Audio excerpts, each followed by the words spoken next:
নমস্কার বন্ধুরা, আমি রুমিলা। রুমিস টেস্ট অ্যান্ড ট্রাভেলসে সকলকে স্বাগত। আজকের রেসিপি ছানার সন্দেশ। আপনারা সকলেই জানেন মিষ্টি বানাতে আমি কতটা ভালোবাসি, সেই কারণে আমি আজকে এমন একটা রেসিপি নিয়ে চলে এসেছি যেটা ভীষণ ইজিয়েস্ট বলছি এই কারণেই যে ঘরে থাকা উপকরণগুলো দিয়েই আপনি চটজলদি বানিয়ে ফেলতে পারবেন, আর খেতে সুস্বাদু, স্বাস্থ্যকর তো বটেই। আমি ছানার সন্দেশ বানাতে এখানে 1 লিটার দুধ নিয়েছি। দুধ নিয়ে আমি 2 চামচ মতন ভিনিগার ব্যবহার করেছি। আপনারা চাইলে লেবুর রসও দিতে পারেন, একটা ছোট লেবুর রস টিপে দিলেই সহজেই ছানা হয়ে যাবে। এরপর দুধের ওপরে একটা সবজি হলুদ কালার যখন চলে আসবে তখনই আপনি বুঝতে পারবেন আপনাদের দুধটা পারফেক্ট ছানার আকার নিতে শুরু করেছে। ছানাটাকে ক্রমাগত নাড়াতে থাকতে হবে। ক্রমাগত নাড়াতে নাড়াতে দেখবেন ছানাগুলো ওপর দিকে ভেসে উঠছে, তখন আমরা গ্যাসের ফ্লেমটাকে বন্ধ করে দিয়ে ছানাটাকে ছেঁকে নেব।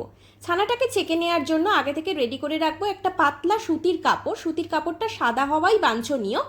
এরপর আমি যে ভিনিগার দিয়েছি বা লেবুর রস দেয়া হয়ে থাকে ছানা তৈরি করার জন্য, সেই অ্যাসিডিক ব্যাপারটাকে পুরোপুরি ধুয়ে ফেলার জন্য ঠান্ডা জল ইউজ করে ছানাটাকে ভালো করে পরিষ্কার করে ধুতে হবে, যাতে ছানার মধ্যে কোনো অ্যাসিডিক ভাব না থাকে।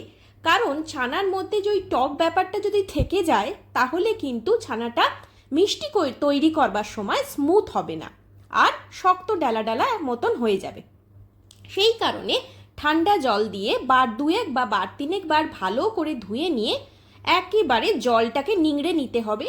আপনি কোনো ট্যাপ ওয়াটারের কলের বেসিনের কলে আটকে রাখতে পারেন যাতে জলটা ঝরে যায়, বা কোনো ভারী ইউটেন্সিলস ওপরে চাপিয়ে দিতে পারেন যাতে জলটা একেবারে ঝরে যায়, কাপড় মোড়া অবস্থাতেই কিন্তু। এরপর দেখতে পাচ্ছেন আমার ছানাটা কতটা শুকনো একদম হয়ে গেছে, মানে জল পুরোপুরি ঝরে গেছে।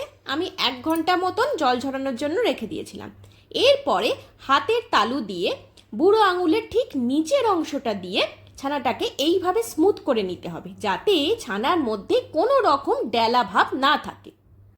ছানাটাকে ক্রমাগত ঠাসতে ঠাসতে আপনি বুঝতে পারবেন ছানাটা একটু একটু করে স্মুথ হতে শুরু করেছে। তখনই এলাচ পাউডার দিয়ে দিতে পারেন। এলাচটা মিক্সিতে গুঁড়ো করে নিতে পারেন, বা এলাচি পাউডার বাজারে পাওয়া যায় প্যাকেটে, সেখান থেকেও আপনি দিতে পারেন। আমি এখানে 1 চামচ মতন এলাচি পাউডার দিয়েছি। এলাচ পাউডার দেওয়ার পরেও আমি কিন্তু আবারও ছানাটাকে ভালো করে ঠাসতে থেকেছি। ছানাটা যত মাখা ভালো হবে ততই কিন্তু সন্দেশ ভালো হবে, সে আপনি সন্দেশের আকার যাই দিন না কেন।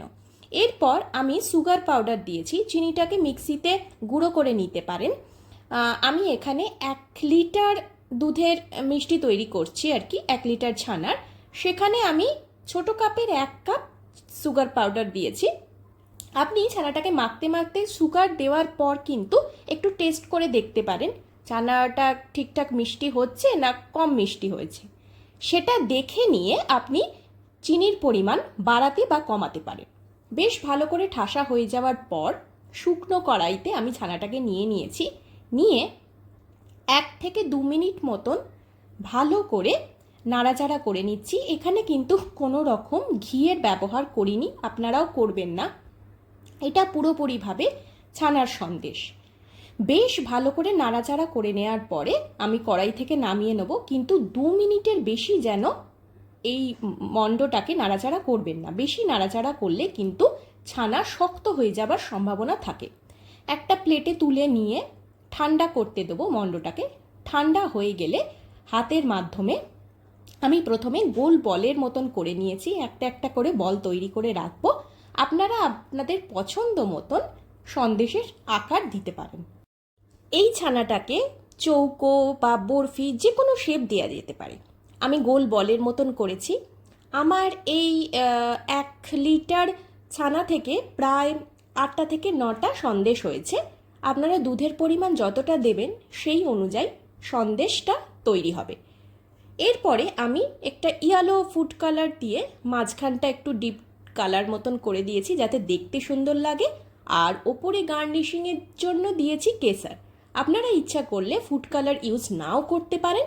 সেখানে শুধুমাত্র সেন্টারে যে কোনো ড্রাই ফ্রুটস আপনারা কিশমিশও দিতে পারেন, কাজু দিতে পারেন, আমন্ড দিতে পারেন, যে কোনো, বা মাঝখানে আপনারা জেলিও দিয়ে দিতে পারেন ছোট্ট একটা, বুড়ো আঙুলের প্রেস করে সেখানে একটু জেলিও দিয়ে দিতে পারেন।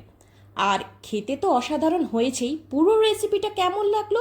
যদি পুরো রেসিপিটা ভালো লেগে থাকে তাহলে like, share, subscribe my channel Rumi's test and travels. পাশে বেল আইকনটা অবশ্যই প্রেস করবেন যাতে নিউ রেসিপি দেওয়ার সঙ্গে সঙ্গে সেকেন্ডের মধ্যে আপনার কাছে পৌঁছে যায়। যারা ইতিমধ্যে আমার পরিবারের সদস্য হয়েছে তাদের অসংখ্য ধন্যবাদ। যারা এখনো নতুন বন্ধু হতে পারেননি তাদের বন্ধু হওয়ার অনুরোধ রইল। আর যারা ফেসবুক থেকে আমার রেসিপিটা দেখছেন তারা অবশ্যই ফলো করবেন রুমিজ টেস্ট অ্যান্ড ট্রাভেলস।